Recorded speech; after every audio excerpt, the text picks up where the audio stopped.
B N Bhaskar, ഇതാണ് അവസ്ഥ. ഇപ്പൊ സർക്കാരിന്റെ പക്കൽ സർക്കാരിൻ്റെതായ ആഘോഷങ്ങൾക്ക്, സർക്കാരിൻ്റെതായ ധൂർത്തുനിന്ന് പ്രതിപക്ഷം വിളിക്കുന്ന സംഗതികൾക്ക്, നവകേരള യാത്രയ്ക്ക്, കേരളീയത്തിന്, എന്താണ് അർജന്റീന ദേശീയ ടീമിനെ ഇങ്ങോട്ടേക്ക് കൊണ്ടുവരാൻ, ക്യൂബയുമായി ചെസ് കളിക്കാൻ 19 ലക്ഷം രൂപ സർക്കാരിന്റെ പക്കലുണ്ട്.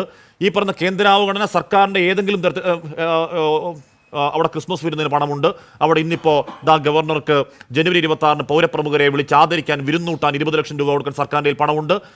കേന്ദ്രാവഗണന സർക്കാരിൻ്റെ ഈ ഒരു പദ്ധതിയിൽ വരുന്നില്ല കേട്ടോ. കേന്ദ്രാവഗണന വരുന്നത് ഈ പറയുന്ന പാവങ്ങൾക്ക്, അത്തപ്പാടി മനുഷ്യർക്ക്, ഈ പറയുന്ന 1600 രൂപ മാസം ജീവിക്കേണ്ട ഗതികേടിൽ കഴിയുന്ന മനുഷ്യർക്ക് പണം കൊടുക്കുമ്പോൾ മാത്രമേ വരുന്നുള്ളൂ ഈ പറയുന്ന ഗതികേട്. ഇനിയും എത്ര ആത്മഹത്യകൾ കേരളം കാണണം അസ്കർ? ഞാൻ ചോദിക്കാൻ കാരണം, 1 മണിക്ക് ഞാൻ ഈ വാർത്ത വായിക്കുമ്പോൾ അതിൻ്റെ താഴെ കമന്റ് ബോക്സിലേക്ക് നോക്കുമ്പോൾ 10-20 മെസ്സേജുകളാണ് ഇതുപോലെ. ഉച്ചക്കഞ്ഞിക്കാർക്ക് പണം കിട്ടുന്നില്ല, ആശാ വർക്കർമാർക്കുള്ള പണം കിട്ടുന്നില്ല. ഇതെന്നാണ് സർക്കാർ മനസ്സിലാക്കുക ഹസ്കർ? ഇതൊരു പരിഹാരം ഉണ്ടാവണമെന്ന്. എത്ര ആത്മഹത്യകൾ ഇനിയും കാണണം കേരളം?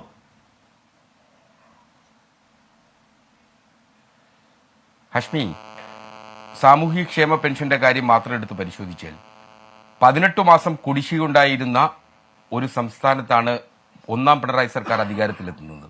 ആ 18 മാസം കുടിശ്ശിക എന്ന് പറയുന്നത് ഇന്ന് 5 മാസത്തെ കുടിശ്ശികയായിട്ട് നമുക്കങ്ങനെ തിട്ടപ്പെടുത്തിയെടുക്കാം.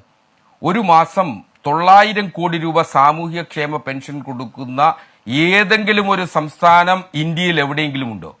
സാമൂഹ്യക്ഷേമ പെൻഷൻ 900 കോടി രൂപ മാറ്റിവെക്കുന്ന ഏക സംസ്ഥാനമാണ് കേരളം. അങ്ങനെ 18 മാസം കുടിശ്ശിക ഉണ്ടായിരുന്നിടത്ത് 5 മാസം UDFന്റെ ഭരണകാലത്ത് 600 രൂപയും 32 ലക്ഷം പേർക്ക് മാത്രം സാമൂഹ്യക്ഷേമ പെൻഷൻ കൊടുത്തിരുന്നിടത്ത് ഇന്ന് 64 ലക്ഷം പേർക്കാണ് സാമൂഹ്യക്ഷേമ പെൻഷൻ കൊടുക്കുന്നത് ഈ ഗവൺമെന്റ്. അത് 1600 രൂപയായി വർദ്ധിപ്പിച്ചു. അങ്ങനെ കൊടുത്തു വന്ന പണത്തിൽ ഇപ്പോൾ കൊടുക്കാനുള്ളത് ഒരു 4-5 മാസത്തെ കുടിശ്ശിക വന്നിട്ടുണ്ട്. ആ കുടിശ്ശിക വന്നു എന്നുള്ളത് വലിയൊരു അക്ഷന്തവ്യമായ അപരാധമായി കണ്ട് ഗവൺമെന്റിനെ ഇങ്ങനെ ചിത്രവധം ചെയ്യാൻ കഴിയുമോ? എന്തുകൊണ്ട് UDF ഗവൺമെന്റിന്റെ കാലത്ത് 18 മാസം കുടിശ്ശികയായി എത്ര കാലം നിങ്ങൾ 18 മാസത്തെ പഴയ കണക്ക് പറഞ്ഞുകൊണ്ടിരിക്കും? അന്ന് മനുഷ്യർ ആത്മഹത്യ ചെയ്തില്ലേ എന്ന് ഈ പറയുന്ന ഇക്വേറ്റ് ചെയ്യൽ എത്ര കാലം നടക്കും? ഇവിടെ മനുഷ്യർ മരിക്കുകയാണ്, ഇവിടെ മനുഷ്യർ നരകിക്കുകയാണ്. ഇനിയും ഈ കണക്ക് നിങ്ങൾ പറഞ്ഞുകൊണ്ടിരുന്നാൽ ഇനിയും മനുഷ്യർ ഈ കേരളത്തിൽ ആത്മഹത്യ ചെയ്യാൻ പോകുന്നു. അസ്കർ, ആലോചിച്ച് നോക്കൂ. 1600 രൂപ മാസം കിട്ടുന്ന അതിനുവേണ്ടി, അത് മാത്രം വരുമാനമായി അതിനുവേണ്ടി മാത്രം മരുന്ന് വാങ്ങാൻ കാത്തിരിക്കുന്ന മനുഷ്യർ, മനുഷ്യാന്തസ്സിന്റെ ഏതളവിലാണ് ആ പണം കാത്തിരിക്കുന്നത് ആലോചിച്ച് നോക്കൂ. അവരുടെ പണം കിട്ടാതാകുമ്പോൾ നിങ്ങൾ പോയ കാലത്തെ 18 മാസം പറയല്ലേ? ഇനിയും അതിന് പരിഹാരം ഉണ്ടാക്കാൻ നോക്കുകയല്ലേ വേണ്ടത്? അങ്ങനെയല്ല. നമ്മൾ തിരിഞ്ഞു നോക്കാതെ നമുക്ക് ഒരു കാര്യത്തിലും വർത്തമാനകാലത്ത് നിൽക്കാനാവില്ലെന്നേ. തിരിഞ്ഞു നോക്കണം. തിരിഞ്ഞു നോക്കി അന്നു ചെയ്തതിന് ഈ അപരാധങ്ങൾ പറയുന്നവരോട് തിരിഞ്ഞു നോക്കി, നിങ്ങളുടെ കാലത്ത് 18 മാസം കുടിശ്ശികയായിരുന്നില്ലേ? 32 ലക്ഷം പേർക്ക് മാത്രമായിരുന്നല്ലോ നിങ്ങൾ സാമൂഹ്യക്ഷേമ പെൻഷൻ കൊടുത്തിരുന്നത്. അതും 600 രൂപ മാത്രമായിരുന്നില്ലേ? 1600 രൂപയായി വർദ്ധിപ്പിക്കുകയും 64 ലക്ഷം ജനങ്ങളിലേക്ക് അതെത്തുകയും മാത്രമല്ലെന്നേ സൗജന്യ റേഷൻ കൊടുക്കുന്നത് എത്രയാ? ആ സൗജന്യ റേഷൻ മാത്രമല്ല, ഇപ്പോൾ കേരളത്തിലെ അതിദരിദ്രരെന്ന് പറയുന്നത് കണ്ടെത്തിയ 64,000 മാത്രമാണ്. 600 രൂപ എന്നുള്ളത് 1600 രൂപ നല്ല കാര്യം. പ്രത്യേക പാക്കേജാണ് ഈ ഗവൺമെന്റ് ഉണ്ടാക്കിയിട്ടുള്ളത്. 600 രൂപ 1600 രൂപ നല്ല കാര്യം. പക്ഷെ അത് ഒരു സർക്കാരിന്റെ ഔദാര്യമല്ല, ഒരു ഇടത് സർക്കാരിന്റെ ഔദാര്യം പ്രത്യേകിച്ചുമല്ല. കാരണം അതിലെ പൗരന്റെ വെൽബീയിങ് നോക്കുക എന്ന് പറയുന്നത് സർക്കാരിന്റെ ഉത്തരവാദിത്തമാണ് ഹസ്കർ. 1600 നല്ല കാര്യം. അത് മുടക്കാനുള്ള ന്യായമാണോ? ഞാൻ ചോദിക്കുന്നത്, ഇന്ന് ഗവർണർക്ക് കൊടുക്കാൻ 20 ലക്ഷം രൂപ സർക്കാരിന്റെ പക്കലില്ലേ? അർജന്റീന ദേശീയ ടീമിനെ കൊണ്ടുവരാൻ ഇവിടെ സൗഹൃദ മത്സരം കളിപ്പിക്കാൻ സർക്കാരിന്റെ പണമില്ലേ? നവകേരള സദസ് യാത്രയ്ക്ക് അവിടെ വണ്ടികളുടെ ബാൻഡ് വാഗണുമായി പോകാൻ സർക്കാരിന്റെ പണമില്ലേ? അപ്പൊ പ്രയോറിറ്റി പ്രധാനമാണ് ഹസ്കർ. ആ പ്രയോറിറ്റി ഇടത് സർക്കാരിന് മാറുന്നു. അതാണ് പ്രശ്നം.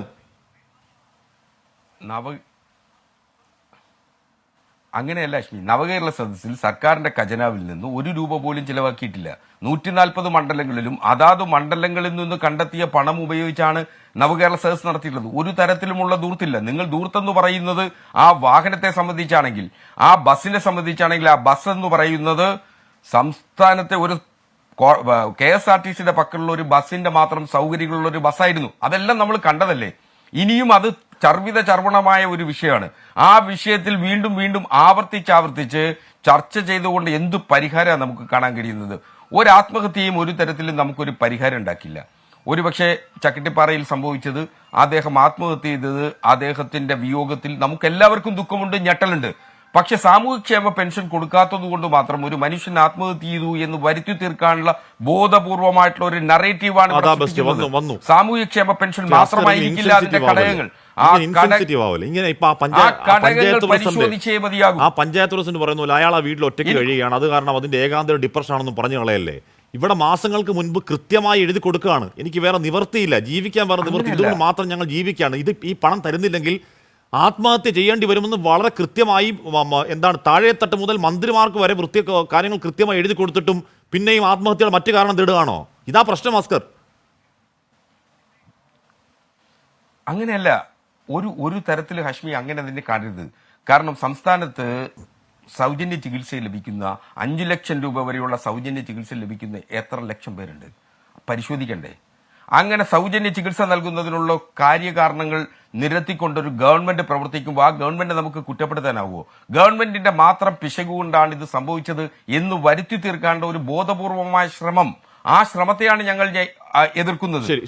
നമുക്കറിയാം കേരളത്തിൽ ആത്മഹത്യ ഉണ്ടാവുന്നതിന് പലതരം കാരണങ്ങളുണ്ട്. ശരി അസ്കർ, നമുക്ക് ഇപ്പോൾ ആ കാരണങ്ങളിലേക്ക് പോകണ്ട. ഇതിന് കാരണം ഇതുവരെ പഞ്ചായത്ത് പ്രസിഡന്റ് പറഞ്ഞ ഏകാന്തത കാരണമല്ലാതെ മറ്റൊരു കാരണം തെളിവായിട്ടില്ല. അത് വെളിവാകുമ്പോൾ നമുക്ക് അതിലേക്ക് പോകാം.